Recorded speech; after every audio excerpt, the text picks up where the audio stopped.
Hi friends, welcome back to my channel. ఈరోజు వంకాయల్ని pan fry ఎలా చేసుకోవాలో చూద్దాం.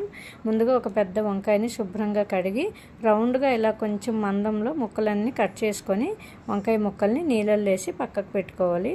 వేరొక ప్లేట్ తీసుకొని అందులో ఉప్పు, కారం, పసుపు, గరం మసాలా వేసి కొన్ని నీళ్ళు వేసి పేస్ట్ లాగా కలుపుకొని ముందుగా మనం కట్ చేసిన వంకాయ ముక్కల్ని మొత్తం పేస్ట్లో ముంచి అన్ని ముక్కలకి అలా పేస్ట్ పట్టేటట్టు చేసుకోవాలి.